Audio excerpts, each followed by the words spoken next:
પોરબંદરના બંદર રોડ પર જર્જરિત વીજ પોલને કારણે અકસ્માત અને વીજળી ગુલ થવાનો મોટો ભય રહેલો છે.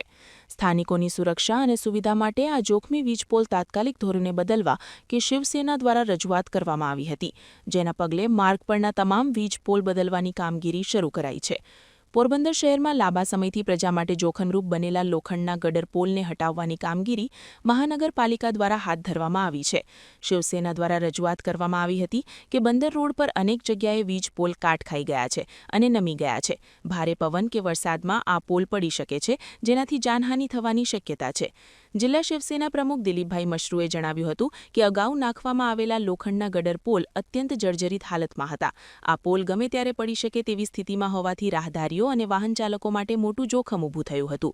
ખાસ કરીને આગામી ચોમાસા દરમિયાન ભારે પવન કે વરસાદને કારણે કોઈ મોટી જાનહાનિ થવાની ભીતિ સેવાઈ રહી હતી.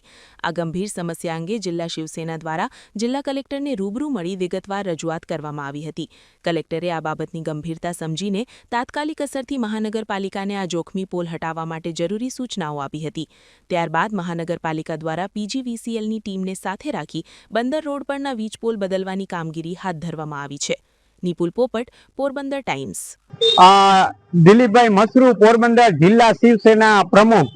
પોરબંદર મહાનગરપાલિકા દ્વારા અગાઉ જ્યારે લોખંડના ગડર પોલ નાખવામાં આવ્યા હતા, એ ખૂબ જ જર્જરિત થઈ ગયા હતા. ત્યારે પોરબંદર જિલ્લા શિવસેના દ્વારા પોરબંદરના જિલ્લા કલેક્ટર સાહેબને આ બાબતની વિગતવાર રજૂઆત કરતા આ જર્જરિત પોલને ઉતારવામાં આવેલ છે. ખૂબ જ જર્જરિત હાલતમાં થઈ ગયા હતા અને ચોમાસા દરમિયાન જાનહાનિના બનાવો બને એ પહેલા જિલ્લા કલેક્ટર સાહેબે જરૂરી સૂચનાઓ આપતા પોરબંદર મહાનગરપાલિકા દ્વારા આને તાત્કાલિક ઉતારવાની કાર્યવાહી થયેલ છે. એ બદલ અમે પોરબંદર જિલ્લા કલેક્ટર સાહેબનો પણ આભાર માનીએ છીએ, પોરબંદર જિલ્લા શિવસેના વતી.